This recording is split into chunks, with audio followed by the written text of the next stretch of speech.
The word of the day is, well, within 24 hours, I found 3 different people or articles talking about the same one word.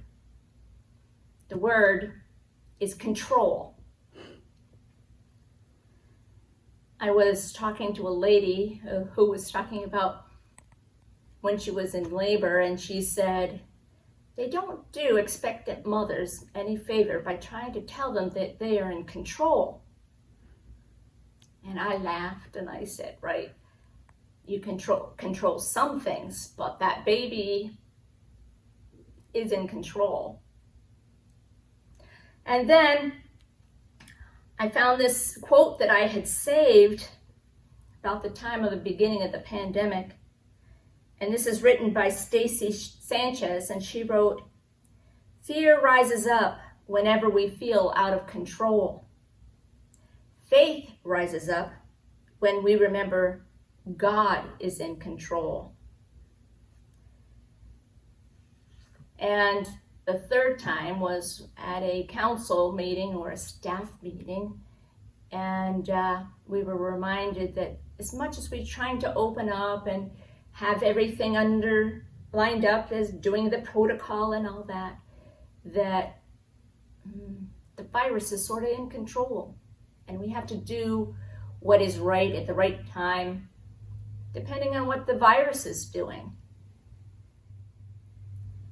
Control. Some of us like to have control. I think most of us do. I like to have things organized. I like to think I know what's going on. But then again, a phone call can come and all of a sudden my plans go right out the window as I'm dealing with whatever that phone call is making me do. And I started thinking, this is nothing new. I thought about Job. Job is a lesson in itself, and we often talk about the patience of Job. Read the book of Job. Job really wasn't all that patient, and I don't blame him. Job was enjoying the good life. He had wealth and children and crops and animals and all was doing well. And then all of a sudden, he didn't have his wealth. He lost his children and his crops, his animals. He got very sick with sores on his body, and he wasn't in control. He had 3 friends who really didn't do what I think friends should do. And even his wife said, "Job, just curse God and die." Poor Job. He was not in control. He was not happy. And so he proclaimed his lament to God. And Job goes on and on and on. As I said, he wasn't very patient. And so he's saying, "God, why did you let this happen? Why can't I have a happy life?"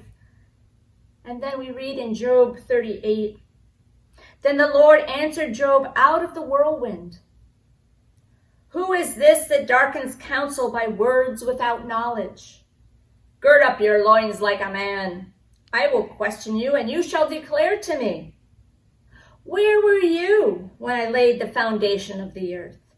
Tell me if you have understanding. Who determined its measurements? Surely you know. Or who stretched the line upon it? On what were its bases sunk? Or who laid its cornerstone? When the morning stars sang together, and all the heavenly beings shouted for joy." It goes on.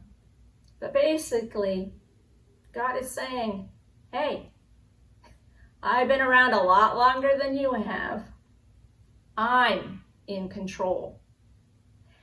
And as you read along in Job, Job's fortunes were replaced. He had more children, and life did get better for Job. But we must not minimize the fact that Job had a horrible time for a while. But when he remembered God was in control, he started looking up. And I think we all need to remember that. We need to look up. And no matter what happens, God is in control. Thank God.